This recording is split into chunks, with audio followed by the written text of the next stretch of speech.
Time is 4 o'clock. I'd like to call the order to the regular Planning, Programming, and Zoning Commission order.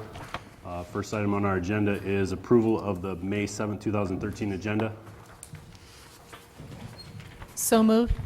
I'll second. Moved and seconded. All those in favor? Aye. Aye. Opposed, same sign. We have an agenda. Next item is approval of the minutes from the regular meeting on April 2nd, 2013. Any comments, revisions to the minutes as the commission reviewed them, or even from staff? I'll move for approval. This is Mike Young. Second. Moved and seconded. All those in favor for approval? Aye. Opposed, same sign. Minutes are received and placed on file. The financial report, staff. This is Anderson with staff. Of course, this is the fiscal date, both through March and both through April in the packet here. We're pretty much at where we need to be in most categories. One thing we're behind in for revenue is sale of property, so we're working to identify some parcels for that. Otherwise, we're pretty much on course. Questions on the financial report? Hearing none, look for a motion to receive and place those on file. So moved. I'll second. Moved and seconded. All those in favor? Aye. Opposed? We'll receive those and move them on to council. Next on our agenda is oral presentations. This is for anybody in the audience who'd like to speak regarding anything that's not on our agenda this afternoon. Seeing none, we'll move on to our agenda items. First item is a hearing. It's a rezone. Time is now 4:02, and a hearing is scheduled at this time. This is a request by Family Video Movie Club, Inc. to rezone 3026 through 3032 Amesboro Avenue from C1 Neighborhood Commercial District to C1 Conditional Zoning Neighborhood Commercial District for the purpose of establishing a new pizza restaurant on the property. At this time, we should receive and place on file a statement of verification signed by Patty McGee, stating, I, Patty McGee, do hereby certify that a copy of the attached letter and aerial photos was mailed to each individual on the attached list by regular mail on April 26, 2013. Can we have a motion to receive and place this notice on file? So move. I'll second. Moved and seconded. All those in favor? Aye. Motion carries. For those who wish to speak for or against this request, we ask that you please come to the microphone and identify yourself by name and address. Members of the commission should also identify themselves before speaking into the microphone. Staff report. This is Schrader with staff. It would appear that the rezone would not have a negative impact on the surrounding area. The proposed use would be located in a portion of the existing family video store, decreasing the size of the video store. And the proposed pizza restaurant would provide carry-out or delivery and would not have a seating area. Such a use would be similar to other uses permitted in the C1 commercial district as the site's currently zoned, but restaurants are not permitted in the C2 commercial in the C1 commercial district. They're not permitted until the C2. The proposed rezone area sits at the northwest corner of West Ridgeway Avenue and Amesboro Avenue with access from both streets, which are both classified as minor arterials. Sidewalk is located along the west side of Ridgeway Avenue and the north side of Ridgeway Avenue and the west side of Amesboro Avenue. The site at 3026, 3032 Amesboro Avenue was rezoned from R3 Multiple Residence District to C1 Commercial District back in August of 2003 to allow for the development of the family video store and other C1 retail uses. Surrounding uses to the north are commercial businesses including Keystone Laboratories, the car wash, Hy-Vee grocery store, areas zoned C1 commercial. To the south is Walnut Baptist Church, zoned R3. To the east, single-family homes zoned R1 on the north side of Ridgeway Avenue, and then on the south side of Ridgeway Avenue is the bank Shorts Travel Agency, which is zoned R4 CZ Conditional Zoning District, and the west is mostly single-family homes zoned R3 Multiple Family Residence District, and some multiple family area residences zoned C1 Commercial. The proposed rezone consists of 1.24 acres of land. The applicant's requesting the rezone to C1CZ conditional zoning for the purpose of establishing the pizza restaurant. Waste Management has noted that as part of a remodel to add a restaurant, they would be required to install an outside interceptor for grease. The site in question, when it was rezoned back in 2003, had conditions attached to it that included, number one, that the site plan and uses as submitted is what it was limited to, which was a video retail store, and number two, that the site plan meet all applicable codes and regulations, including drainage, landscaping, screening, etc. Staff believes that appropriate conditions to be applied to this rezone request would be that the use of the site shall be limited to a restaurant facility and any use permitted in the C1 neighborhood commercial district, except that the site shall not be used for any animal hospital, veterinary clinic, car wash, commercial parking lot, gas station, service station, or alcohol sales use. Therefore, staff is recommending that the rezone be approved as the proposed rezone area is in conformance with the comprehensive plan and future land use map, which designate the area as commercial and low-density residential.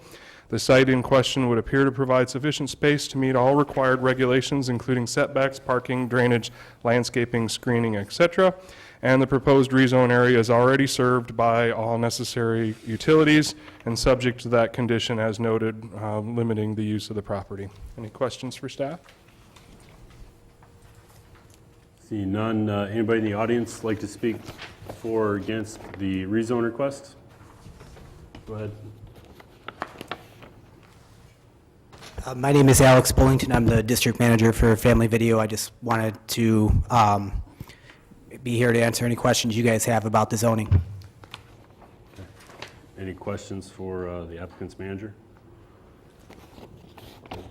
Thanks. I'd just like to say thank you for being here. Appreciate it. Looked pretty straightforward on the request, but we appreciate you being Oh, here. I appreciate you guys. Thank you. Thank you. Thanks.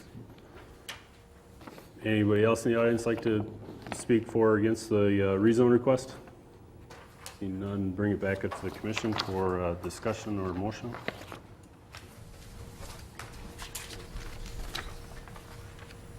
I'd make a motion that we I'm sorry. Oh, sorry, yeah. Make a motion that we close the hearing then. Second. Moved and seconded to close the public hearing. All those in favor? Aye. Opposed? We are closed. Back over to Mr. Young. Okay, if there's no further discussion, I'd make a motion that we approve the rezone request from C1 Commercial District to C1CZ Conditional Zoning District, subject to the condition as noted in the board packet that the use of the site shall be limited to a restaurant facility and any use permitted in the C1 Neighborhood Commercial District, except that the site shall not be used for animal hospital, veterinary clinic, car wash, commercial parking lot, gas station, service station, or alcohol sales use. Second. Moved and seconded to approve the request, subject to the conditions set forth by staff. All those in favor? Aye. Opposed? That motion carries. We'll move on to council. Next item on our agenda is a plat request. This is a request by Atul and Reena Patel to plat 2.5 acres into 2 lots zoned S1 Shopping Center District located at 2056 LaPorte Road for the purposes of creating an additional buildable parcel. Staff report. This is Western with staff. The applicant is requesting to split the existing 2.5 acre lot into 2 parcels. Parcel M to the north, containing the Candlewood Suites at 1.6 acres, and parcel N to the south for 0.909 acres for potential development. The request would not appear to have a negative impact on the surrounding area, but would instead appear to encourage further development of the commercial area. Prior site plan approval for the area showed a separate vehicular entrance for the southerly parcel on Bob Street outside of the taper portion of the median, but also showed the access points from Crossroads Boulevard and LaPorte Road to be shared with the entrance points for the Candlewood development. It would appear necessary to retain ingress-egress easements for the southerly lot to be able to utilize these points from the northerly lot. The development of this site could increase traffic in the area, which would create the need to improve the nearby intersection of San Martin Drive and LaPorte Road due to the increase in traffic that this area may see. The City of Waterloo will need to address such traffic concerns in the upcoming LaPorte Road redevelopment. There is a lack of sidewalks in the Crossroads area, which will need to be reviewed and addressed in future site plan reviews. The future trails plan does not specify any details for this site, but the redevelopment of the LaPorte Road corridor currently listed as future project in the Metropolitan Planning Organization's MPO 5-year plan for the expenditure of federal road funds may need to include recreational trail considerations. The proposed plat is zoned S1 Shopping Center District, and it has been previously approved for the construction of another hotel back in September of 2006 by ordinance number 2006-802. No screening or buffering is required for the request to plat the land. Such information may be reviewed as a part of the site plan process. Drainage. It would appear that the proposed plat would not have a negative impact on drainage in the area. The stormwater detention pond is being reviewed to see if it was sized for the inclusion of the southerly parcel, as it was built in conjunction with the construction of the hotel on the northerly lot. The Crossroads area has seen multiple lots developed since its original construction in 1968. The Kenilwood Suites was built in 2007. The Hampton Inn next to the lot and to the north was built in 2005, and Toys R Us was built in 1994. The former Bonanza site, again just northwesterly, is currently underway for new construction and redevelopment. Other nearby properties include the Witham Auto Center, built in 1968, the Southtown Restaurant, and the Golf Center, multiple tenant building, built in 1971, and the Holiday Inn Express, built in 2008. A portion of the northerly parcel is located within the 500-year floodplain, covering only the detention area. There are no schools in the immediate vicinity. The site is served by all utilities, and no changes in utilities are being proposed as a part of this plat request. There is a 4-inch storm tile in Bob Street, a 30-inch storm sewer in Crossroads Boulevard, an 8-inch sanitary line in Bob Street, and a 24-inch sanitary line in LaPorte Road. There are also 12-inch water mains in Bob and Crossroads and LaPorte Streets. The proposed plat is in conformance with the future land use map for this area, which designates it as commercial. The minor plat consists of little over 2.5 acres of land to be subdivided into 2 lots. The north lot is 1.6 acres, and the south parcel is 0.909 acres, both located just north of Bob Street, with LaPorte Road to the east and Crossroads Boulevard to the west. The applicant is requesting to split the property to allow for separate development of the southerly parcel. The north parcel has been previously developed for the Kenilwood Suite Hotel, and the southerly parcel is available for redevelopment or development. Access to the southern parcel was approved previously for another hotel development, so slight revisions may occur for a new site development plan. In either case, staff believes there is a need for an ingress-egress easement for the northerly lot. Any new development would need to go through the site plan approval process unless matching the previously approved plan from 2006. As far as the platting, platted survey meeting all of the subdivision requirements, it is meeting a majority of them. There is one part that the plat does not meet. It does not show private restrictions on separate instrument or certificate of survey. However, due to the minor nature of the plat, creation of only a previous lot portion being separated off, and due to its ability to be served by existing infrastructure and street systems, the additional information would not appear to be needed, as the plat is in accordance with the intent of the subdivision ordinance. Therefore, staff recommends that the minor plat of a plat of survey of parcel M and parcel N just north of Bob Street be approved for the following reasons. The plat is in accordance with the intent of the subdivision ordinance. The plat is in accordance with the comprehensive plan and future land use map, which classifies this area as commercial and is designated as a primary growth area. While not supplying all the information of a full plat process, the applicant has supplied a high percentage of the information. Based on location, size, and ability to be served by existing infrastructure without complicated easements, the minor plat process would appear to supply sufficient information and the plat would appear to be in accordance with the intent of the subdivision ordinance.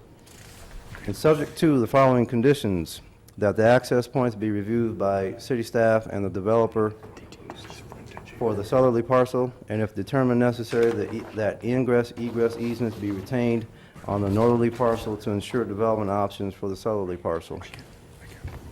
Also, that the easement details for the detention pond include necessary information, including notes on ownership of the detention pond, maintenance on the detention pond area, even if shared, and uses allowed in easement area, signage, setbacks, etc. Any questions for staff?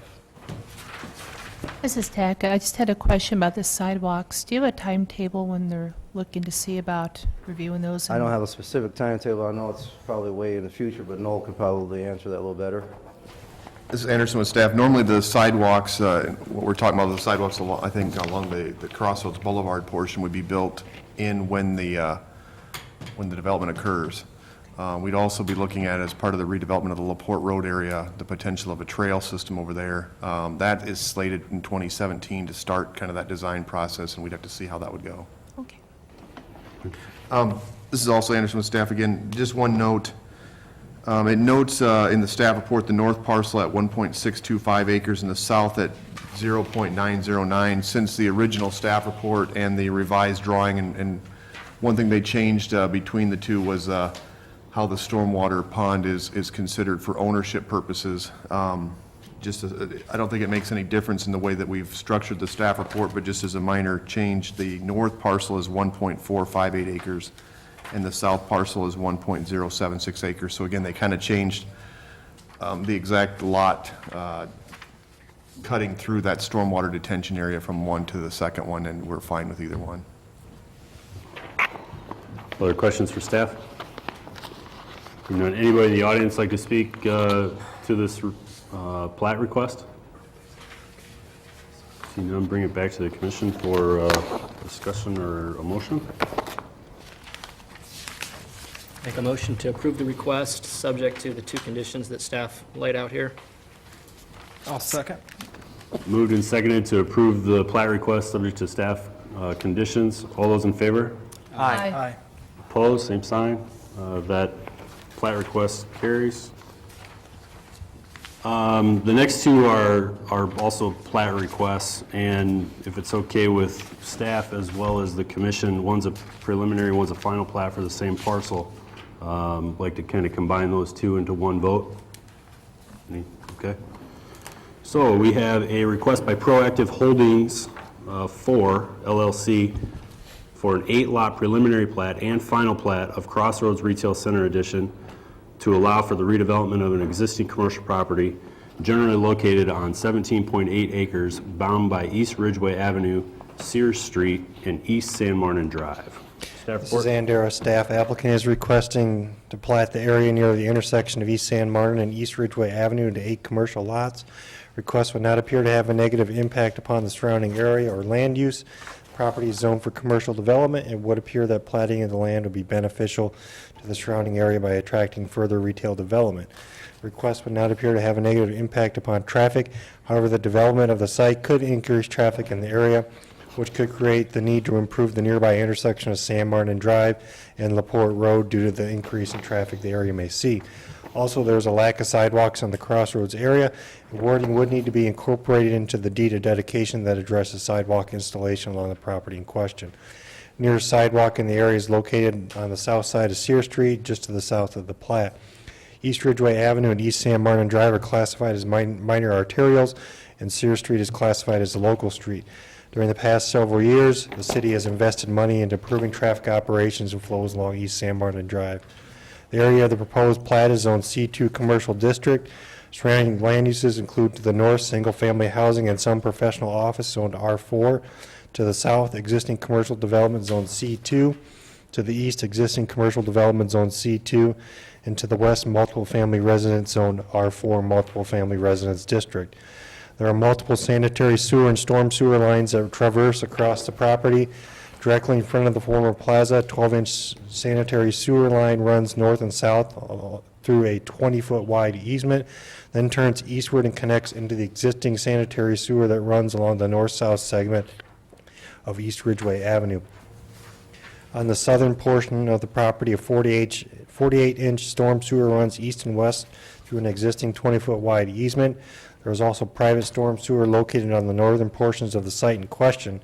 Private storm sewer also runs behind the western portion of the main retail building upon the site. As a part of the plat, it will be necessary to dedicate certain easements for the existing infrastructure crossing the site. The request is to plat 18.93 acres into 8 individual lots ranging from 10.61 acres in size to .79 acres in size.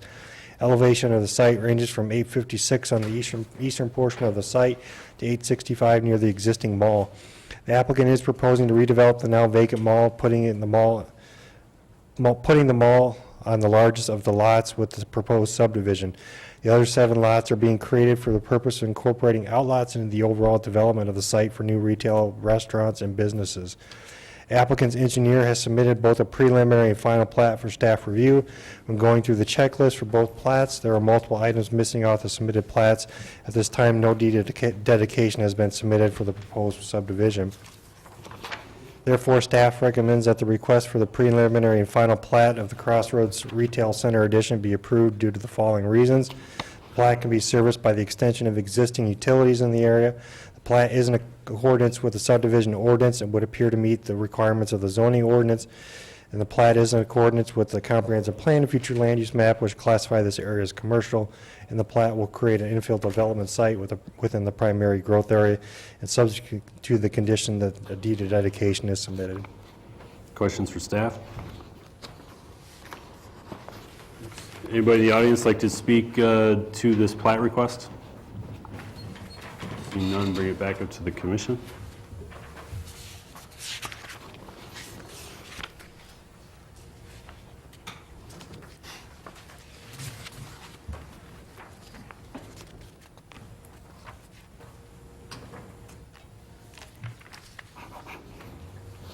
I didn't have any questions. I thought it looked like a good reuse of the property. There's no further discussion. Would you like us to move for approval of both the preliminary and final? Or is that, okay.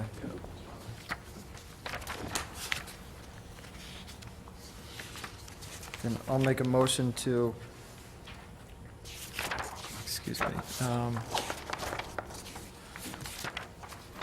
move for approval of the preliminary and final plat. Subject to the receipt of the deed of dedication. Is subject to the receipt of the outstanding items, yeah. Second. Moved and seconded to approve the plat request subject to the receipt of the deed of dedication. All those in favor?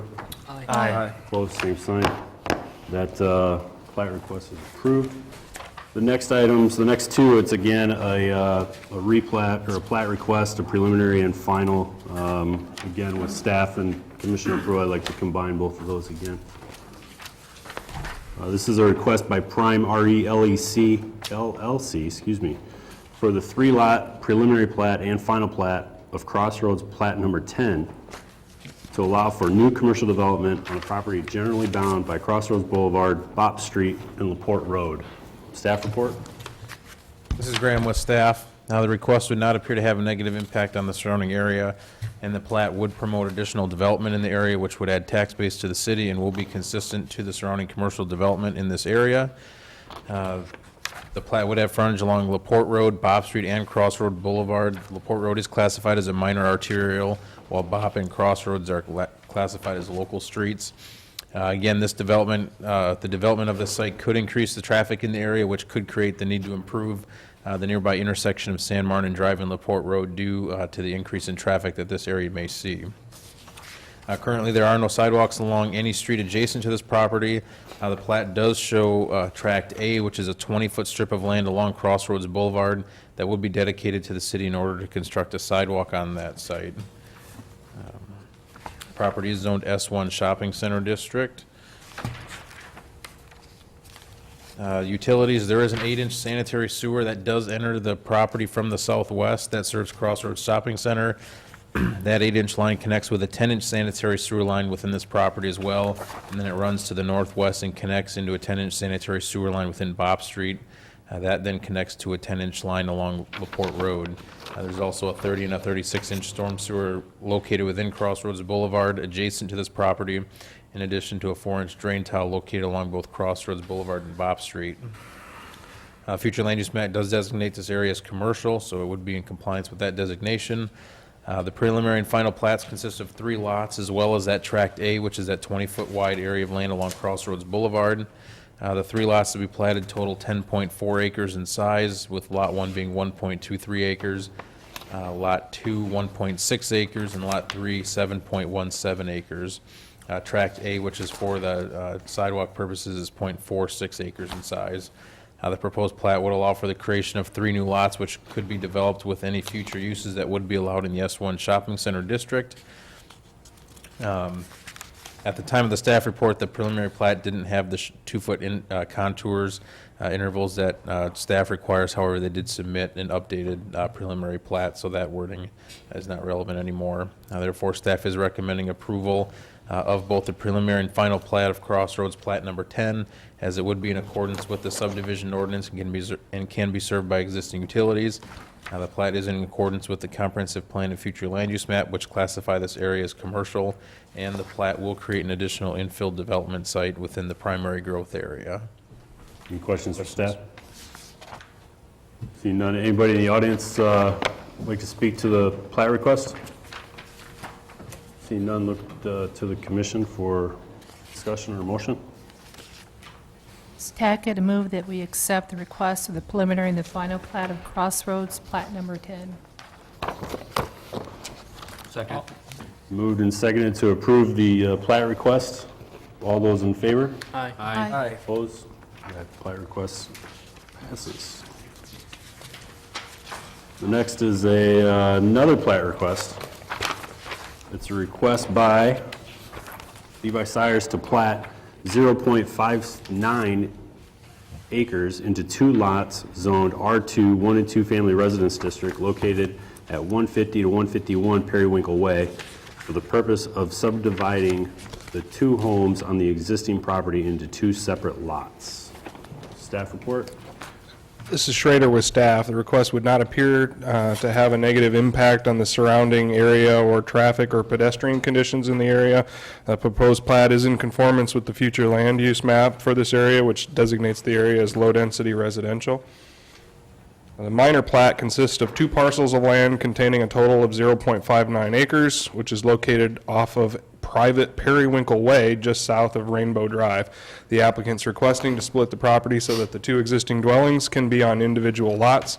The property in question has no public street frontage and has a private ingress-egress easement across the private street, Periwinkle Way, to gain access to the property. The proposed plat would split the existing house at 150 Periwinkle Way onto Parcel A, which would be a 9,636 square foot lot. And then an additional ingress and egress easement is described across a portion of Parcel B to provide access to Parcel A.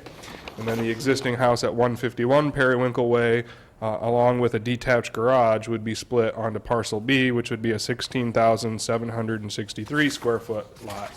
The proposed minor plat does not meet all the requirements as outlined in the subdivision ordinance, as it does not show some required details such as contours, utility locations, as well as surrounding land uses. But given the minor nature of the split, the additional information would not appear to be needed, as the plat is in accordance with the intent of the subdivision ordinance. Therefore, staff recommends that the minor plat of the plat survey of 150-151 Periwinkle Way be approved, as the plat is in accordance with the intent of the subdivision ordinance and is in accordance with the comprehensive plan and future land use map, which classify the area as residential and designate the area as a primary growth area. Any questions for staff? Seeing none, anybody in the audience like to speak to the plat request? And bring it back to the commission for discussion or a motion. Make a motion that we approve the request. I'll Second. Moved and seconded to approve the plat request. All those in favor? Aye. Aye. Opposed? That request passes. All right, moving on. Next item on our agenda is a vacate request. This is a request by Proactive Holdings 4 LLC to vacate 0.88 acres of East Ridgeway Avenue right-of-way for the purpose of redeveloping the adjacent commercial property. Staff report. This is Ann Darrow, staff. Request would not appear to have a negative impact upon the surrounding area or land use. Vacation of the right-of-way would allow for the applicant to incorporate the property with the overall redevelopment of the site for new commercial uses. Request would not appear to have a negative impact upon vehicular or pedestrian traffic movements in the area. There would still be a typical right-of-way width of 60 feet, allowing for sufficient space for East Ridgeway Avenue. However, at the Technical Review Committee meeting, there was some discussion based on whether or not additional right-of-way should be retained to the west of the north-south segment of East Ridgeway Avenue. At this time, it has not been determined how much right-of-way should be retained. And if I could interject here real quick, Tim, I believe 72 feet is the amount that we believe will work to allow for additional lanes in there as the area develops and give us the options we need for the utilities as well. Is that as proposed? Yes. No, not the maps in The here. motion? No, it'll be a slight change from the maps that you see in here. It's very close to them, but, sorry. Go ahead. As far as utilities go, there is an 8-inch sanitary sewer located just to the east and outside the vacate area. Connecting into and going westward is a 12-inch sanitary sewer line that serves the former Kmart Plaza. At the far southern portion of the vacate area, there is a 48-inch storm sewer. It should be looked at to retain any necessary easements over that area. There is also a private 8-inch sanitary sewer line just to the south of the storm sewer. Waterworks has indicated there is a 12-inch water main in the north-south segment of East Ridgeway Avenue, as well as private Enterprise Drive, which is just to the west of the north-south segment of East Ridgeway Avenue. Waterworks has indicated that it should be necessary to retain any necessary easements over the water mains within the vacate area. Easements will need to be needed over portions of the vacated area.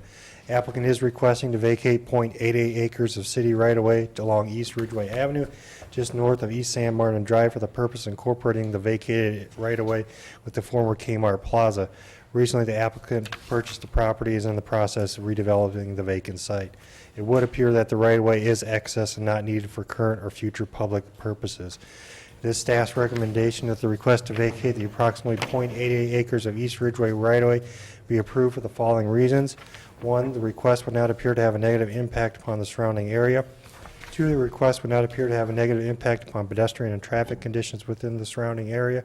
3, it would appear that the excess right-of-way is no longer needed for current or future right-of-way purposes, and subject to the following condition, that necessary utility easements are retained over existing sanitary sewer, storm sewer, and water mains. This is Whitehead. I have a question now about the size of the actual vacate. It won't be 0.88 acres if the right-of-way is going to be left larger than 60 feet, correct? Correct, so that number will change slightly to reflect that know- additional 12 feet. We don't know what that is at this point. We do not. Okay.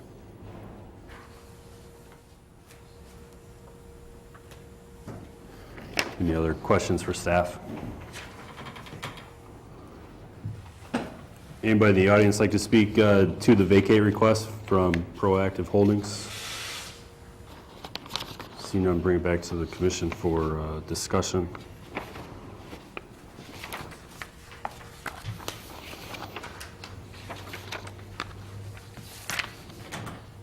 This is Tackett. Make a motion to approve the request to vacate the 88 acres east of Ridgeway, subject to the following conditions and the final determination on the right-of-way. I'll second. Moved and seconded to approve the vacate request, subject to the correction of the size of the vacate, as well as the conditions set forth by staff for the utility easements. All those in favor? Aye. Opposed, same sign. That vacate request passes. Who seconded that? Young. Thank you. Next is another vacate request by Prime RE LEC to vacate a portion of an existing 16-foot sanitary sewer easement for the purpose of relocating the sanitary sewer line for the commercial development purposes on the property generally bound by Crossroads Boulevard, Bop Street, and LaPorte Road. Staff report? This is Graham with staff. The request would not appear to have a negative impact on the area. The proposed plan would be to construct a new sewer line along the east side of Lot 2 of the previously approved plat, which would connect the existing 8-inch sanitary sewer line and extend it straight to the 10-inch sanitary sewer line located within LaPorte Road. This would shorten the length of the sewer line from Crossroads Shopping Center by directly connecting it to LaPorte Road instead of veering to the north and connecting to the sewer line found within Bob Street, and then veering east and connecting to the sewer line within LaPorte Road.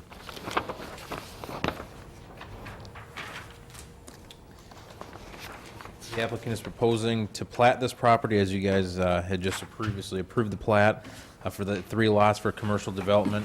There is an existing 8-inch sanitary sewer that does serve the Crossroads Shopping Center coming into this property, which then connects to a 10-inch sewer line and heads northwest towards Bob Street. In order to make development of these parcels easier, the applicant is proposing to abandon the 10-inch sanitary sewer line that connects with the line within Bob Street and then reroute it straight to the northeast to connect with the existing 10-inch sanitary sewer line found within LaPorte Road.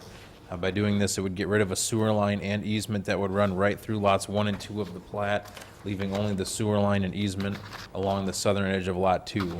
This would be more beneficial and easier for the development of lots 1 and 2 of that proposed plat. The applicant's engineer has been working with the engineering department in making sure that the existing sanitary sewer abandonment and new connection to the LaPorte Road sewer line is feasible. I believe that has been okayed by the engineering department at this time.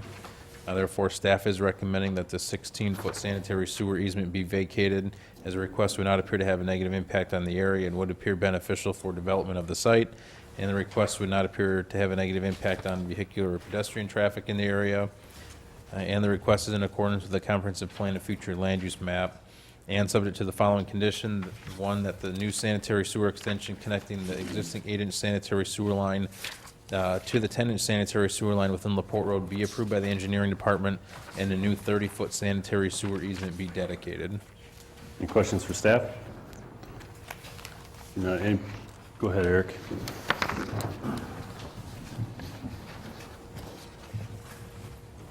Eric Thorson, City Engineer. Just a correction, we haven't actually okayed that yet. We're waiting for some flow information to come in from the consultant, which they're working on. They're going to set a flow meter in the line coming from Crossroads. We want to check and make sure what that volume is. The capacities of the 2 pipes are very close. We need to make sure that's going to work okay. So Okay. it can probably move on through commission, but it just wouldn't go to council till we have that information.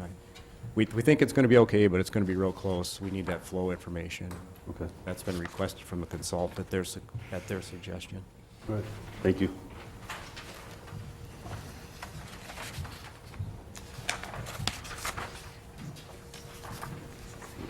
Anybody in the audience like to speak to the vacate request? Seeing none, bring it back to the commission for further discussion. This is Mike Young. Just to follow up, Eric, on your comments, if we move to approve this, it still has to go to city council. Will that be sufficient time to receive the flow information back? Okay. If there's no other discussion, I'll make a motion to approve the vacate, subject to the condition as noted in the staff report. And then do you want to add a second condition that says, subject to acceptable flow information from sewer line as reviewed by city staff? Yes, so, agree to this. Excellent wording, Mr. Mayor. Thank you. Motion on the floor to approve the vacate, subject to the staff conditions. Is there a second? Second. Moved and seconded. All those in favor? Aye. That vacate request is approved, and then subject to those conditions will go on to council.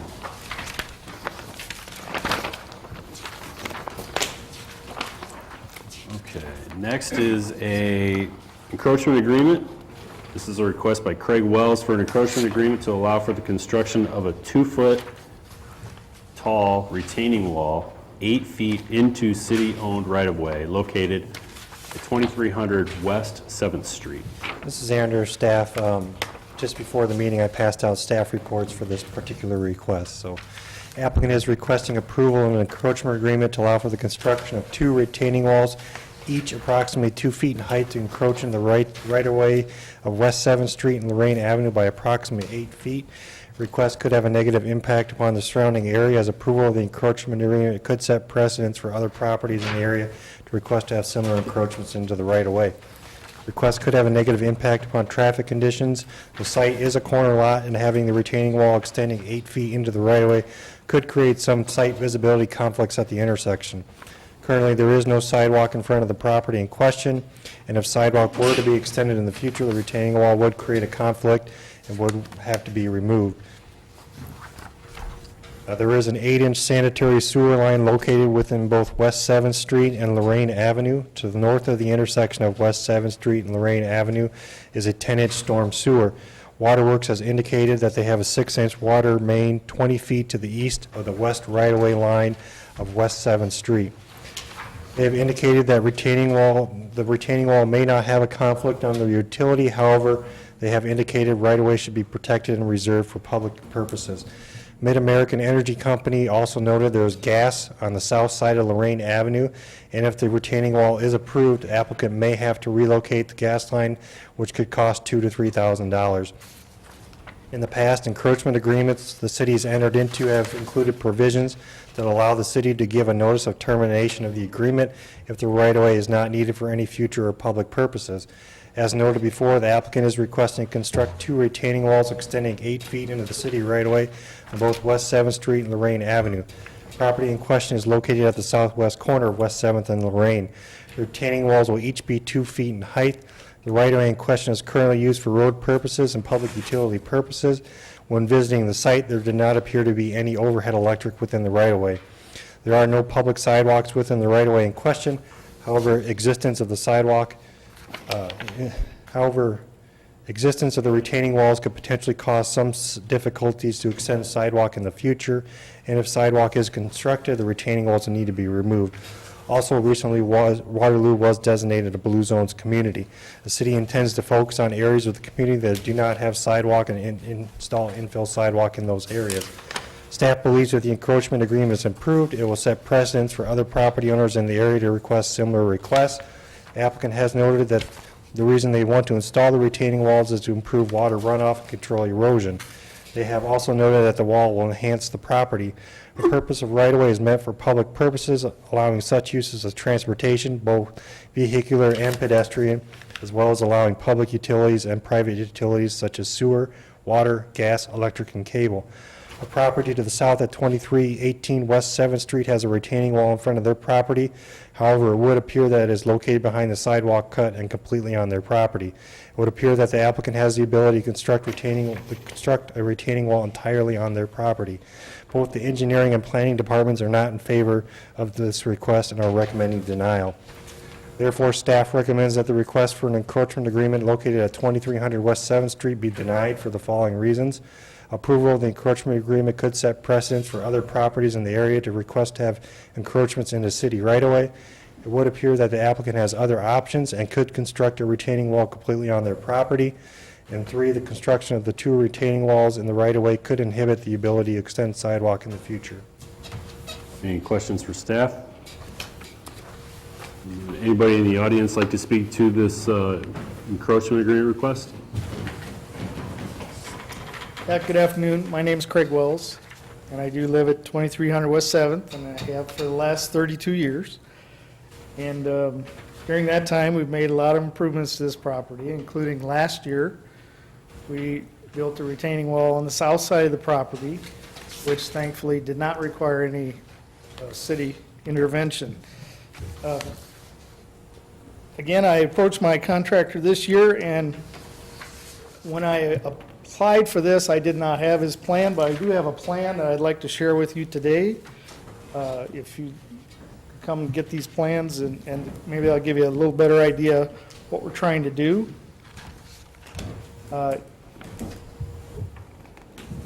Take a look at the plan, you'll see that one of the walls is actually on my property, and the second wall in this two-tier terraced wall system is 4 feet within the city property, and then it extends to 8 feet where it goes around the city trees. The purpose of doing it this way, it provides a much more stable wall system. It's less height to drop off of, if you were to drop off, because there's a 7-foot elevation change between my house and the street on Lorraine. That's quite a drop to go in that distance. So a tiered terrace system provides a much more stable system to do that.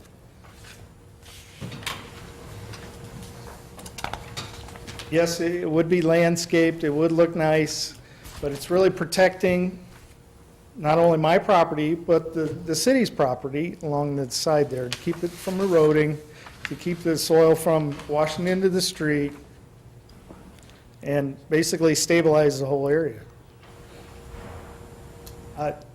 It's possible at some point you might want to build sidewalks along here, but I rather doubt it. There's no other sidewalks in the area. Yes, I could build a wall similar to my neighbor's walls that are falling over, and they're so tall that they cause more of a safety issue than a terrace system, but it just doesn't make sense. This, the landscape of the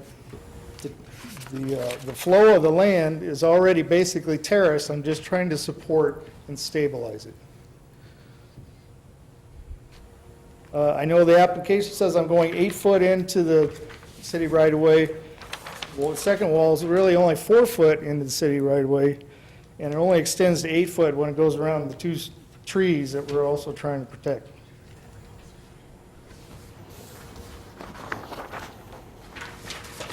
I have talked to the power company, and we actually had one call come out and mark the location of all the utilities in the area, including the gas line. And because the wall only is 2 foot tall, it has a very small base of packed gravel that goes underneath the wall.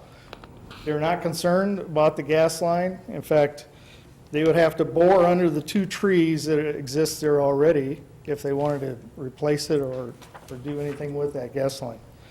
So they're not concerned about it. She said they wouldn't stop construction of this, and I don't see any other reason why we shouldn't do that. So I'm asking for you to approve this. Any questions?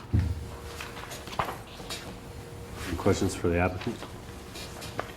Craig, this might be more for staff. As I'm looking at this, I think we're all getting this for the first time this afternoon, and it looked to me like a tough one that I think ambivalent, where you have strong feelings kind of on both sides. As I read the staff report and trying to read it this afternoon, I understand the reasons for denial, and there have been denials in the past because they don't want to set precedents. But on the other hand, I understand you're trying to improve your property. You've lived there for 32 years, and it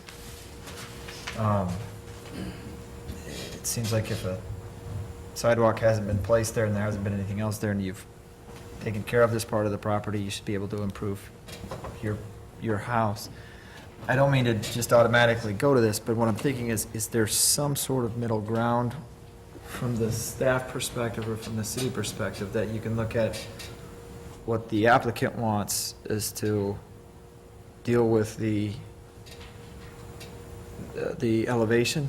I mean, I think essentially not have one retaining wall that's too big and taper it down, when the city doesn't want to lose its right and set a bad precedent over the city property. I'm just looking at it right now, kind of asking questions. Is this one where you looked at it and thought, well, maybe this doesn't work, but maybe there is another way to get to the ultimate goal for both sides? I guess this updated site plan, is there any change in opinions from staff? 4 feet versus 8 feet.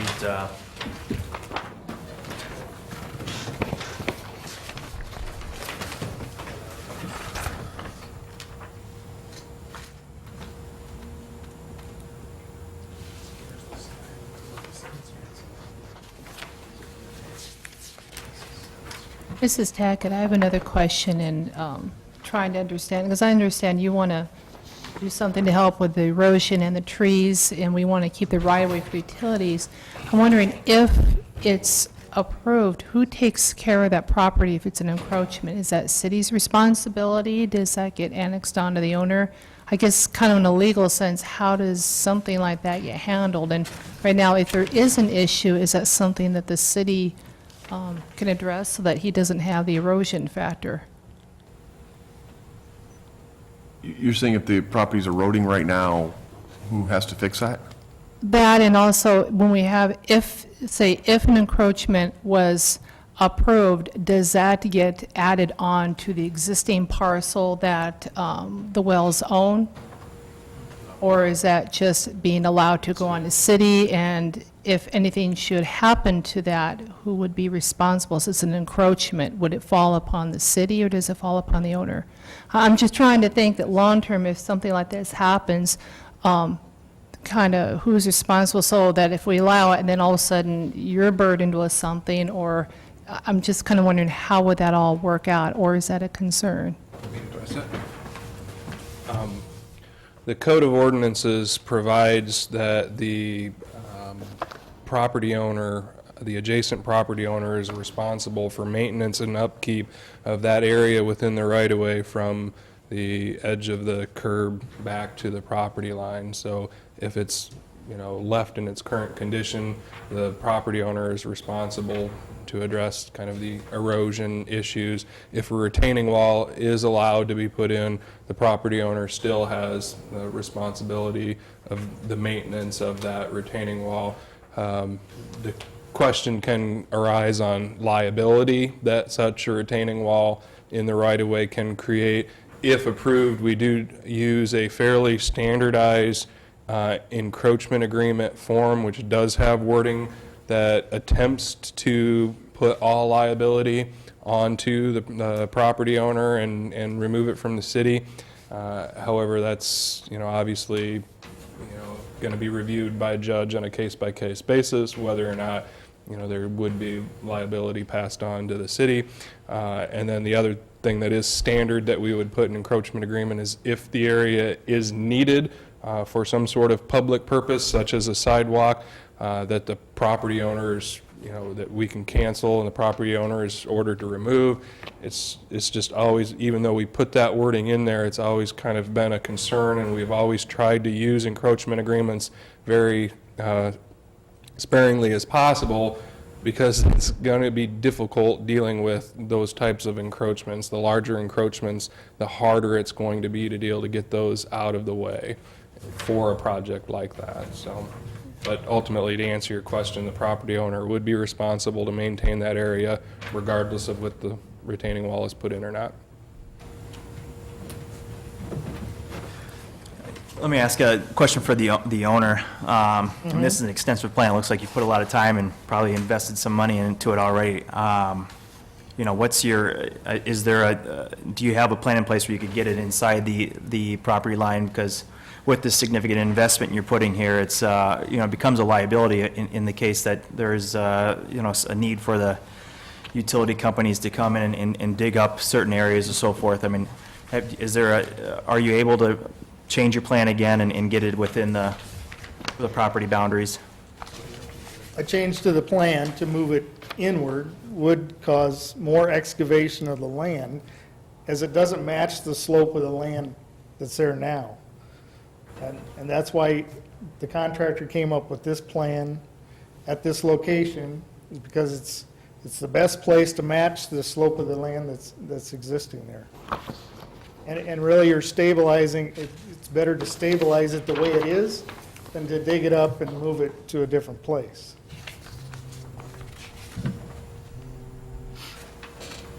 This is Tackett. I see what you're trying to accomplish with this, and I garden. I live in a corner lot myself, so I don't have quite the slope, but I understand that when you have that, you're trying to think, about the trees and the grading, and I understand all that. I guess my concern is, down the road, I'm hesitant to approve it only because of the cost for you. I would feel bad if down the road suddenly you were told you're going to have to move it.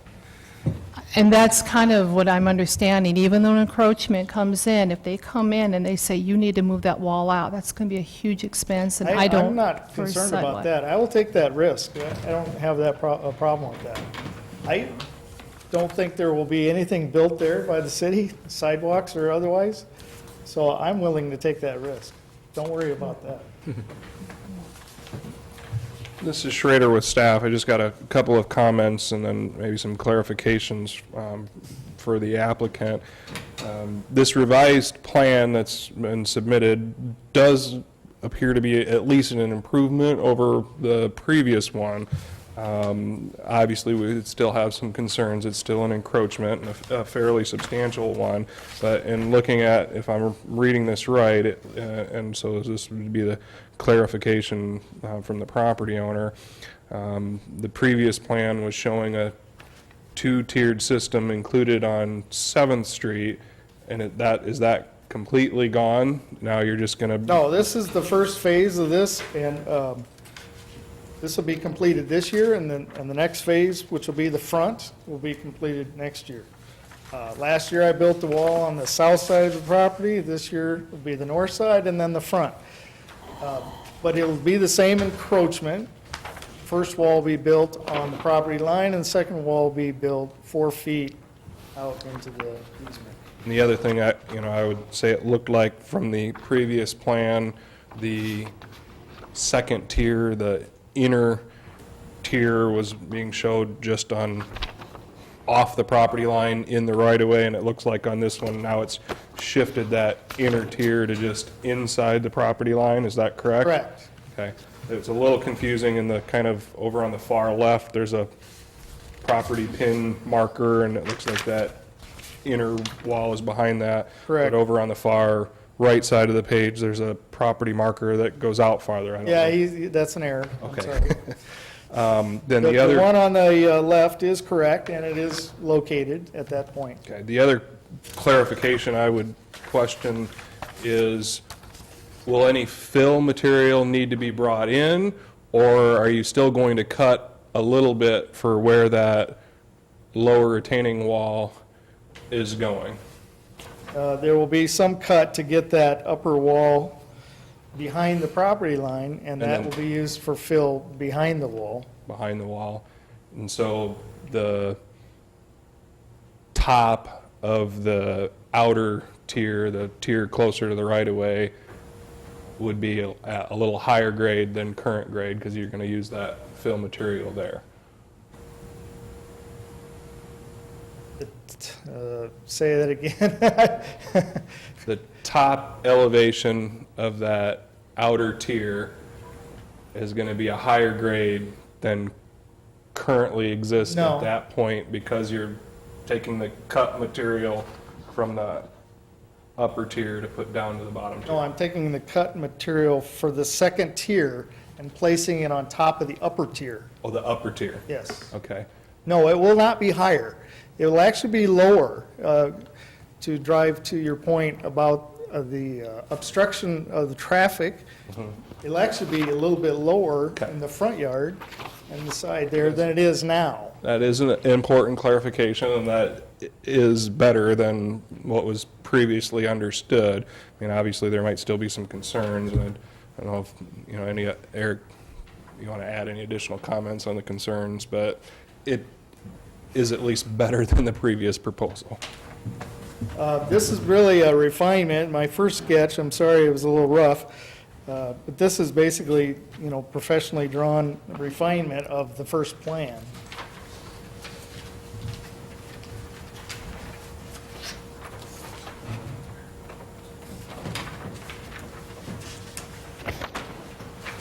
Any other questions for staff or for the applicant? This is Cox. It looks as though if a sidewalk was ever planned for this street, there'd be a whole series of trees that have to be removed. That's It correct. looks like there's about 6 trees you can see just in this one photo. I don't know.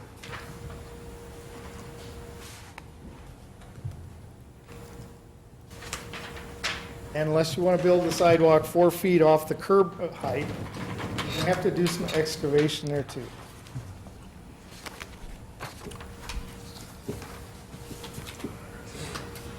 That's why I don't really see that as a risk for me. This is Schrader with staff. Yes, in areas that have no sidewalks and have significant grade areas like this, it is certainly a significant impediment to putting infill sidewalk in there. It can significantly increase the cost of a project to put infill sidewalk in there. But at the same time, that has started to evolve into a priority of the city, coming on, along with efforts to become where blue zones designated. We're working towards becoming blue zones certified community, and a big component of that is complete streets and walkability, bikeability, sidewalk infill to make sure that we're pedestrian friendly. So developing a sidewalk infill program is going to be a key part of that. Yes, there are impediments in great areas like this.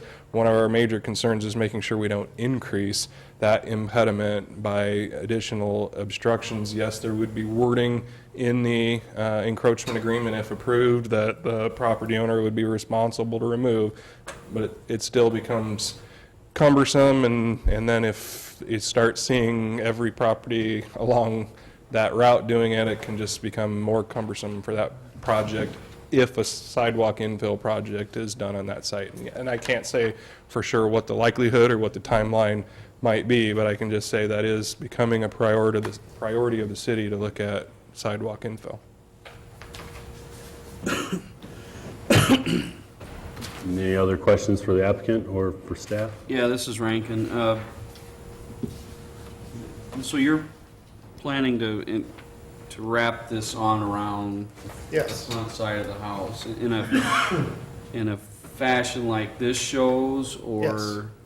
Two-tiered wall system, yes. So there's a property pin marker on this corner, so you're looking at having that first wall at that or closer to the house Yes, at that point, and then another tier below that or Correct. coming out from that. That would not wrap around those existing trees in the front? no, It would be all behind that? yes. Those trees would not be in the way of the second or lower wall. 'Cause That wall as I would- look at these pictures, and I'm trying to get a view of the elevation change in front of the house, and is that the bottom picture on the right-hand It's side? the bottom right. Yeah. It appears to me that, Well, No, actually, No. that's the properties to the south of the site. it'd be the upper left. This would be the upper left would be 7th Street, the upper right would be Lorraine. oh, okay. Okay, so that, So the upper right is the one he's proposing immediately. Yes, right there, okay. Okay. I guess my concern is that, the staff is suggesting that for reasons that they've laid out here, that they're not in favor of it. I understand what you're trying to do is improve your property, and I will point out that while you're improving your property, you're doing it on city property. That needs to be noted also. Part of this plan is on city property. which is also an improvement, I believe. Well, not according to what engineering says or what staff says when it comes to utilities and access and those types of things. The public right-of-way is there for public purposes, not for beautification necessarily. Now, if it's improving a drainage issue or something like that currently occurs, that would be a legitimate question mark or point to throw out. I think we have to be really careful as to where we're going to approve encroachment agreements. We've talked about encroachments before in several cases and really almost didn't want to do it, but it was an existing encroachment and maybe it was going to be rebuilt or that type of thing, and we've kind of maybe turned a blind eye to it and said, okay, we'll go ahead and improve that because it's already there. We're talking about doing something that doesn't currently exist. So in my mind, that's another step away from what we've done in the past, as far as approving a encroachment that doesn't currently exist. I mean, I think that's something that we've come up against in the past, and I guess I So don't know where I'm finishing these thoughts, but Prefer that I build it and then ask for an encroachment? No. No. Oh, I thought that's what you were saying. No, what I'd like to see you do is build it on your property, actually, what I'd like to see happen. And I'd agree with what Gary has said as well. This is a tough one, kind of going through, because with the blue zones and everything else, I've been in favor of, it'd be great to have more sidewalks. Well, then an issue comes up where we are trying to protect the sidewalks and immediately say no. So it's kind of right in the middle ground. What's tough up here, I think, right now is just seeing this initially. I don't want to kick the can down the road, but I'll just throw this out. Would it be a possibility to go back to Mayfield and have them look at the plan both for this year and next year, and also the plan on 7th Street? Figure out where you do have some room to move, and to maybe move some things back or change some things, and possibly lay out where a sidewalk could go, even with your plan, even if you could draft that out and show that on here, and then come back at the next meeting in a month to see. I'm thinking of this almost like as binding arbitration, where each side goes back, puts forth their best offer, and then you pick one or the other and you go heads up or heads down. Again, I'm not trying to belabor anything here or push anything back on you, but I'm thinking in that case, it would help maybe this commission, and also when it goes to city council, whether it's been voted up or down, the recommendation of staff and the engineering department and the planning department will carry great weight as well. So what I think we're trying to do is just try to find if there's any possibility for a middle ground here. I'll put that back on you, Craig. Is it, what I just discussed, is that possible? That's a significant change. I wouldn't be building sidewalks that go nowhere. No, I'm not saying for you to That's a show good up, but just idea. if Mayfield could show just in a dotted line where you could still have your plan, and the city could also have room to see where it would be possible to put a sidewalk. And what I'm thinking by that is then you've checked off one thing, one of the reasons for denial right now that has come from staff.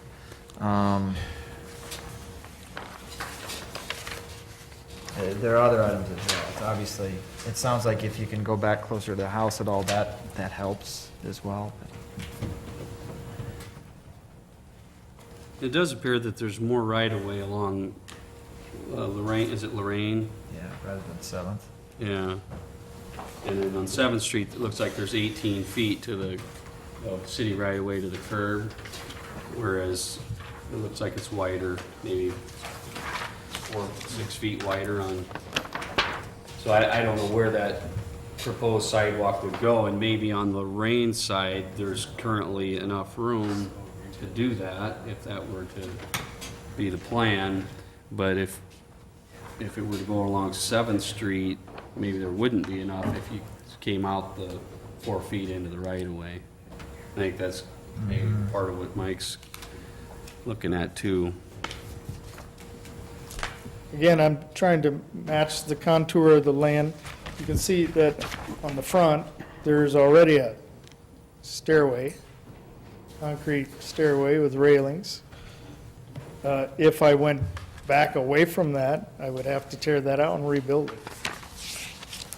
Again, that would need approval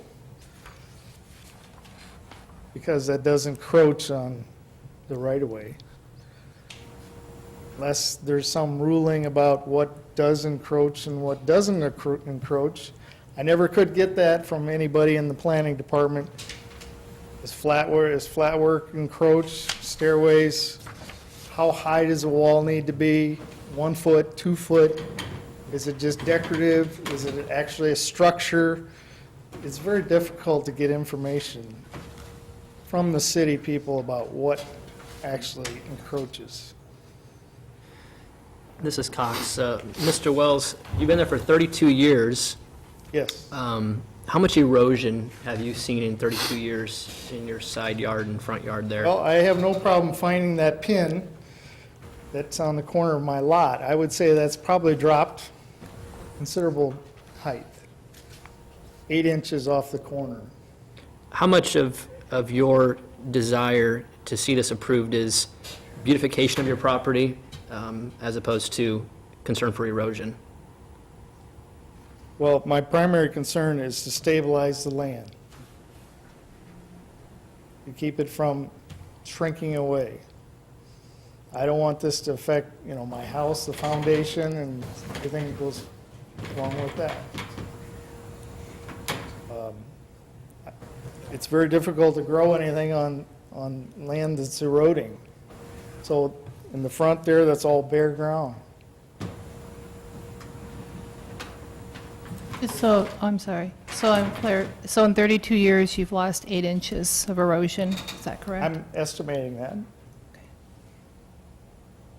I haven't actually measured it, but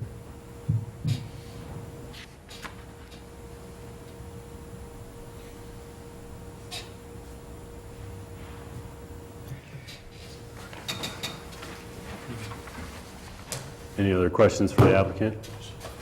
This is Mihi. My last point would be, my only concern would be, this is a nice project. I could see your neighbors on both sides, wanting to do something similar to this and us going through the same process. That'd be my hesitancy. well, mine isn't the only property that has a tiered retaining wall in this area. I don't know if the other house got an encroachment agreement or not, or they just built it. But it does stabilize it quite well. Thank you. Anybody else in the audience like to speak to the encroachment agreement request? Seeing none, bring it back to the commission for discussion and hopefully a motion.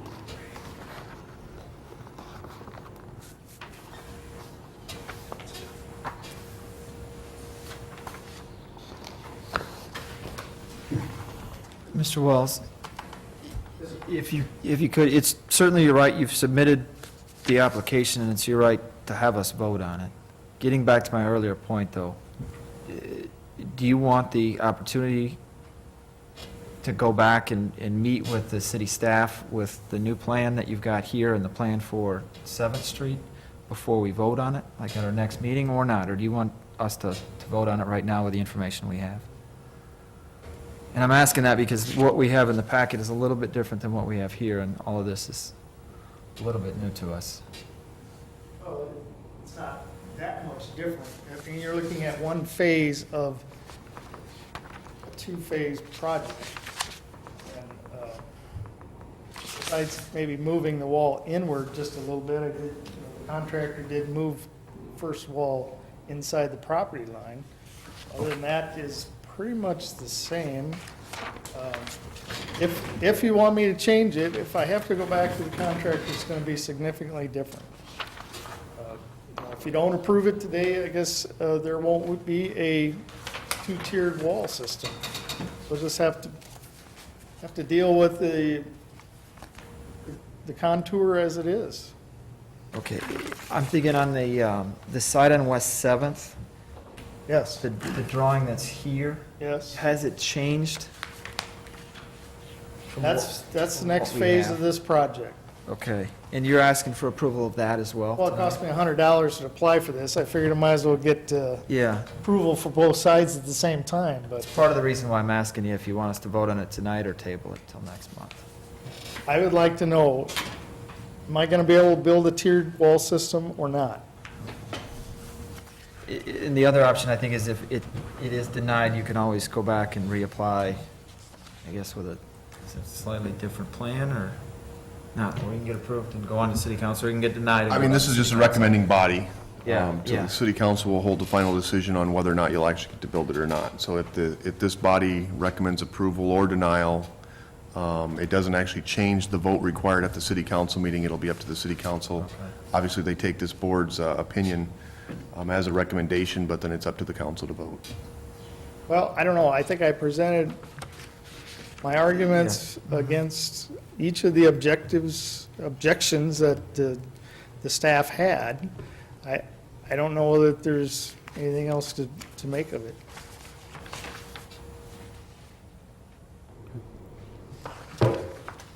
Thank you. Thank you. This is Cox. On the Lorraine side, how many feet into the city property is he requesting to go? Is it 4? I think it's 4, and then it goes out to 8 when it goes around the trees. Is that correct, Mr. Wells? Yes, that is correct.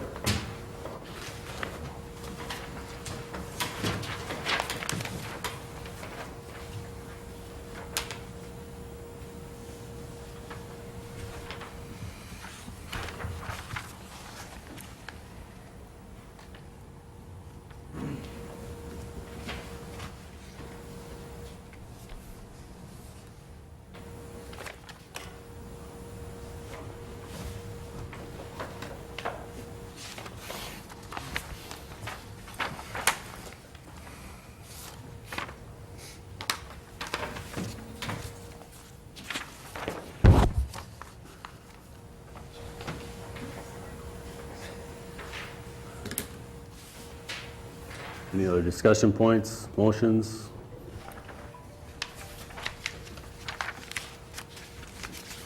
I will make a motion. I would like to see these types of things be maintained within a person's actual property lines. Therefore, I will make a motion to forward the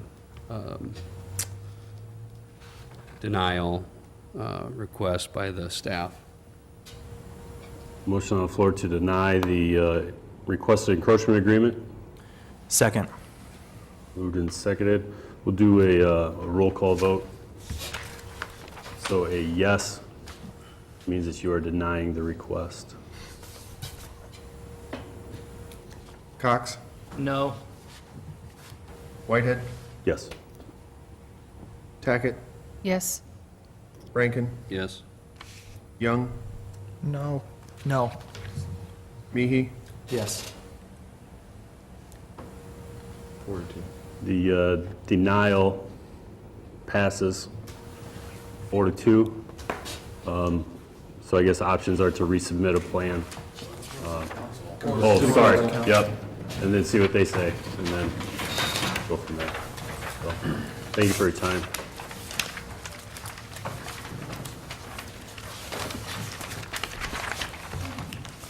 The next item on our agenda is under this heading of plans and studies. This is a creation of Crossroads Waterloo Urban Renewal and Redevelopment Plan. Do we have staff, action items? This is Schrader with staff. Yeah, I'll just give a brief overview, and we are asking for a recommendation on this. Planning staff's proposing to create the Crossroads Waterloo Urban Renewal and Redevelopment Plan and TIF District. It's shown on the map in your packet. It's now on the screen. The proposed plan and TIF District present a proposal for the improvement and location of commercial development and provides for public improvements in order to increase the tax base and employment opportunities of the city. The proposed district is generally located, it's bounded by, on the north, just north of San Martin Drive. To the east is Highway 218 and Dysart Road. To the south, it goes 1/2 mile south of Shawless Road for the major portion of it. To the west is Hess Road south of 20, and then over to Hammond Road north of 20. This area includes vacant land and vacant buildings that could be developed and redeveloped for commercial purposes, as well as kind of the Crossroads proper area, which includes a lot of vacant land as well as vacant buildings that could be redeveloped. Any questions for staff? This is Whitehead. As I kind of looked at the boundaries, I guess I had some questions along Hess Road. The west side of that, we've seen plans in the past from Mr. Birch that would indicate some commercial development along there. Is there any reason why maybe that wasn't included? And then I noticed it makes a little jog around Kirk Gross, so I wanted that. And then any thought of it jumping over to Texas and coming up that way instead of 218? Just my 3 quick comments. No, you want to take those? Sure. Those are all good ideas, actually. Starting with the one on Hess, of course, the majority of that has been built for the campground on the west side of Hess there, north of Shawless. And then there was some residential east from the Cow subdivision there. So there was a small pocket, I think, of commercial that was shown at that corner, but it was hard to delineate that parcel by itself without going after the others. We didn't necessarily see the purpose of including the campground in there, since the majority of it's built out as non-taxable type development at this point. It's already in existence.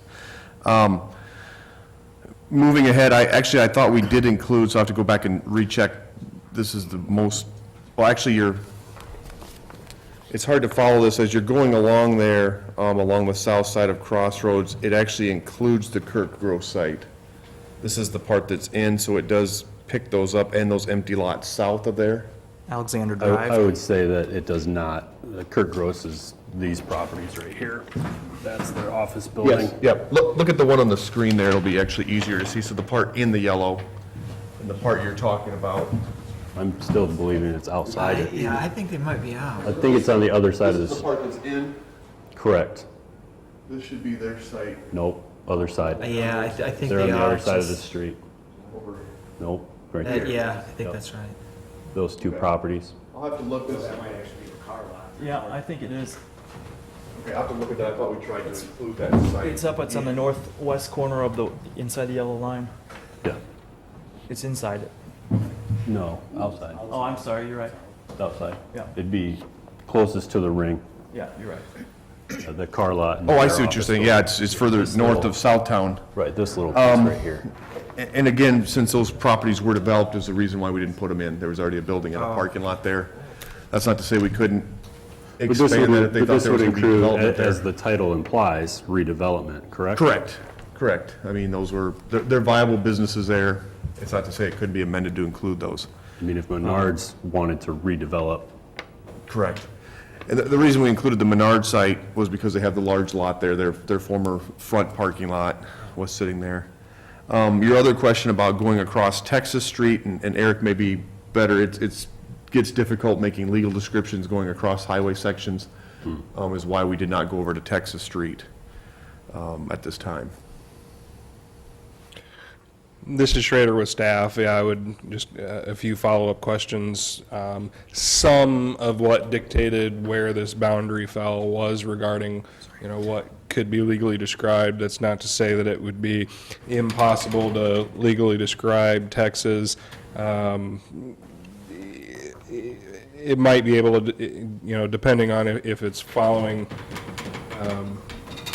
Texas Street kind of has an odd right-of-way. It certainly could be looked at.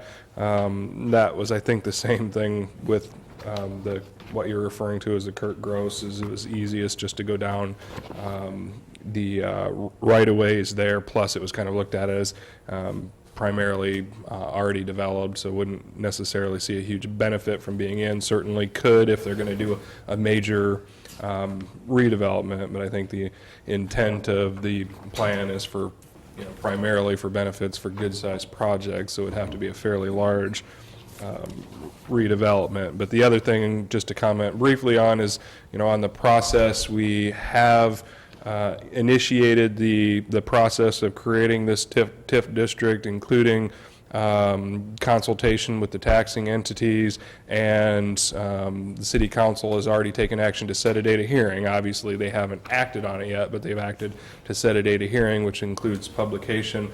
To change the boundaries now, we would have to do one of two things: either let this move forward, get adopted, and do an amendment to add area, or kind of start over from where we have to set out new notice on consultation, a new consultation, new council hearings. So I guess it would probably be our preference to move this one forward and then look at areas that potentially could be added in as a future amendment. So, this is Mike Young. Just if there are property owners that are adjacent to this but not included, they could essentially apply or file a petition to be included in it.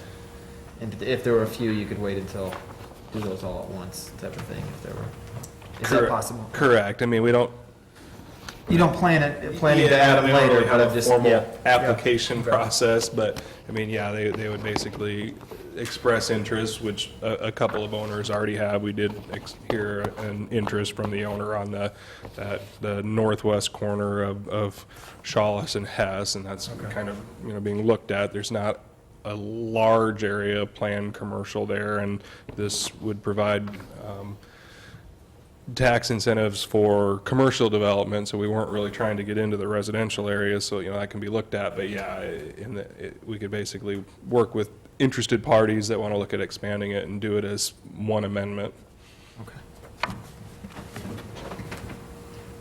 And essentially, as I look at this, the bottom line is that it'll freeze property taxes where they are within the district, and they'll still pay to the same property taxes to the city and the county and the school district and the other entities. But then it's possible up to 10 years, and for large projects up to 20 years, that they would, whatever growth there is, whatever increase in what it is up 2013, can go into either the rebates or the infrastructure. Correct. And the design is just, the purpose behind it is to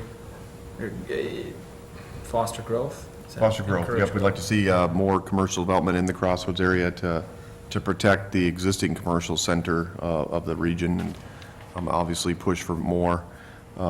We've seen a great amount of interest since this was announced, and of course, this was partially announced by the redevelopment of the former Kmart Plaza site. They had noted a large project potential there if there could be some help. That got us looking at this to see if we could make that happen. And obviously with that project probably coming, so there's a good start for this area, but we've seen other good interest from other parties since this was announced.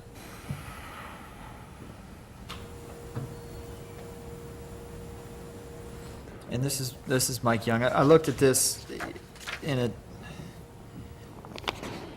it's not an easy decision, looking at this from the school district perspective.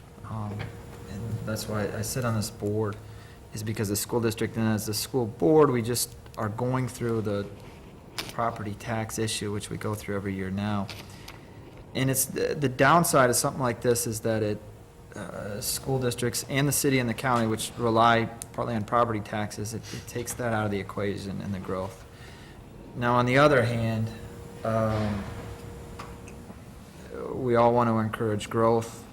Crossroads area is a big part of the commercial and retail tax base that we have in our city, and it's very important going forward. So I support this. It's not just a slam dunk decision, because there are some downsides to it, but you get into a little bit of a chicken or the egg conundrum of, if Kmart had just pulled out of that shopping center and just a few months ago, when there was no time, we thought maybe somebody would go in there right away, then maybe there's not a need for this. But a lot of those areas that we've gone through tonight and for the plats have been vacant for a long time, and never built, or just have been vacant for many, many years. So because of that, I think taking it all under consideration, I support it.